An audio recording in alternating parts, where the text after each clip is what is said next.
olóko ọjọ́ àbòkí wọn ti pẹ́ nínú ká fi tewé tegbò ṣe àánú ọmọ aráyé.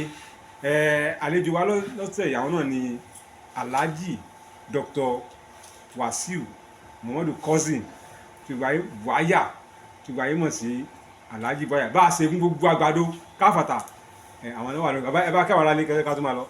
Mo kí gbogbo ojú tó ń wò wá àti tí tó ń gbọ́ wa. Orúkọ tèmi ni Alhaji Buaya, èmi ní Baasegun Agbado, èmi ní máyégún gbogbo ìlú Ìdí Ọ̀kẹ́, èmi tún ní ààrẹ máyégún ìlú Ìtòrè.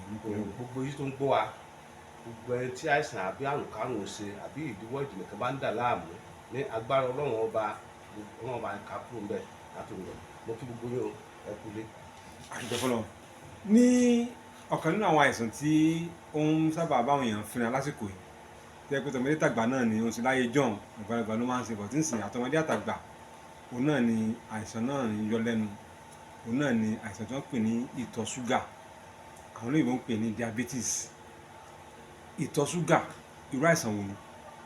Àìsàn ìtọ̀ ṣúgà tí àwọn olóyìnbó ń pè ní diabetes ó jẹ́ àìsàn kan tó jẹ́ pé kò sẹ́ni tí kò lè mú.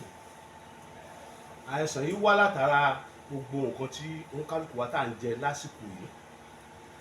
Báyìí náà ṣe wá rí tó wá gbajúgbajà tó ń dà àwọn èèyàn láàmú, bẹ́ẹ̀ ló sì lóògùn ìbílẹ̀ tó lè mú kúrò tí kò ní dá èèyàn láàmú mọ́.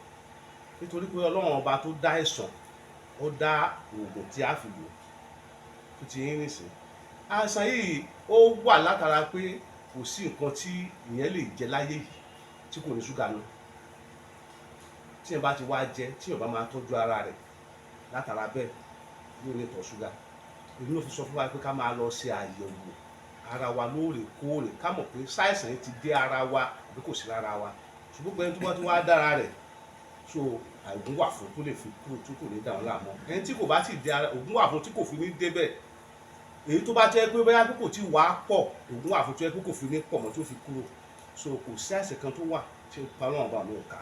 So àìsàn ó pọ̀ káàkiri ṣùgbọ́n látara ohun tá à ń jẹ òun ló fa gbogbo kan wọ̀nyí. Ẹni tó bá wá ní àìsàn ìtọ̀ ṣúgà yìí àwọn nǹkan wo ló máa fúnra tí wọ́n máa ṣe láti mọ̀ pé àìsàn ṣúgà ti wọnú àgọ́ òun? Àkọ́kọ́ tí ẹ bá ní àìsàn ṣúgà tó bá ti wọ ara tán á máa rò, á máa tọ̀ jù, ìtọ̀ rẹ̀ á máa pọ̀ jù. Tó bá ti ń tọ̀ jù ìtọ̀ rẹ̀ á máa wó bíi pé ọṣẹ ń hó, ó ti yé nìsín.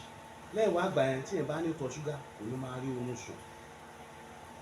Ẹni tó bá dẹ̀ ní ìtọ̀ ṣúgà tí kò bá múra láti gbẹ̀gàn ó lè develop hypertension, ó ti yé nìsín. Tó bá wọ ara tán ó lè jẹ́ kí èèyàn máa gbọ̀n, ó lè jẹ́ pé tí ó ń tọ̀ tó bá ti ń tọ̀ tó bá ti pọ̀ tán àti wá rìn láti ibìkan débi kan á máa bẹ̀rẹ̀ sí ní máa rẹ̀. Tó bá wá yá ẹsẹ̀ á máa kú táìtáì, á máa dàbí ẹ̀fẹ́ àdínkù sí ẹ̀jẹ̀ nínú ẹsẹ̀ tó fi ń rìn mọ́.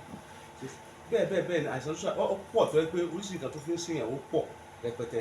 Ṣùgbọ́n ìtọ́jú wà fún báyọ̀ kó pọ̀ tó báyọ̀ kó ti ṣèyàn kó ti pẹ́ tó náà tó ń tọ́jú wà fún. Ṣùgbọ́n tí ó bá fẹ́ kọ́ pé káìsàn kó tó dé ara òun ìtọ́jú tún wà fún. Ẹni tó bá ti wá dé ara ẹ̀ tí kò tí ì pọ̀ àwọn òògùn wà tó yẹ kó lè máa jẹ́ pé kí nìyẹn òfin ń lọ bí kankan kò ní pọ̀ mọ́.